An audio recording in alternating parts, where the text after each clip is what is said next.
बिस्मिल्लाहिर्रहमानिर्रहीम, अस्सलाम वालेकुम। मैं हूं हमजा अशरफ और मैं हूं सफिया खान। शामिल करते हैं हेडलाइंस। कराची में तूफानी बारिशों से बड़ी तबाही, लेकिन सिंध सरकार कुछ न कर पाई। इस्लामाबाद पहुंच गई शहरियों की दुहाई। वज़ीर-ए-आज़म इमरान खान की हंगामी सूरत-ए-हाल से निपटने के लिए तमाम वसाइल बरूए कार लाने की हिदायत। कहा, रिलीफ के लिए सूबाई हुकूमत से हर मुमकिन ताउन करेंगे। अगले हफ्ते कराची जाकर सूरत-ए-हाल का जायजा लेने का ऐलान।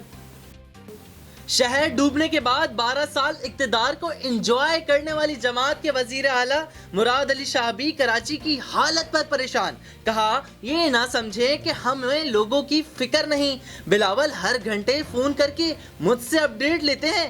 शहरियों को फिर तसल्लियां, वफाक के साथ मिलकर मदद करने का वादा।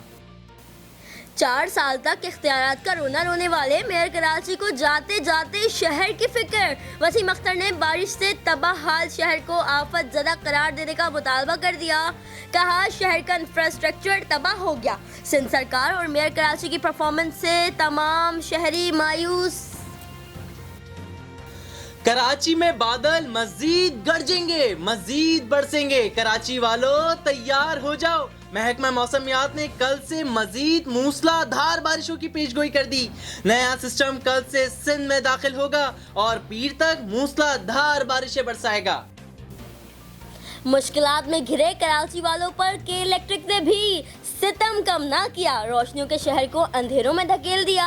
कई इलाकों में कल से गई बिजली अब तक ना आई। के इलेक्ट्रिक ने साफ कह दिया, नशेबी इलाकों में पानी की निकासी तक बिजली नहीं देंगे। नाकाम हुई लोकल इंतजामिया कुछ न कर पाई तो पाक फौज मदद को आई। मुतासरा इलाकों में इमदादी सरगर्मियां जारी। ISPR के मुताबिक सरजानी टाउन, कय्यूमाबाद और सादरी टाउन में मोबाइल अस्पताल कायम कर दिए। लोगों को महफूज मकामात पर मुंतकिल किया।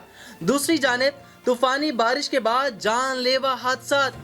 मुख्तलिफ वाक़यात में कल से अब तक 23 अफराद जाँ बहक। गुलिस्तान जौहर में दीवार गिरने से 6 अफराद जान से गए।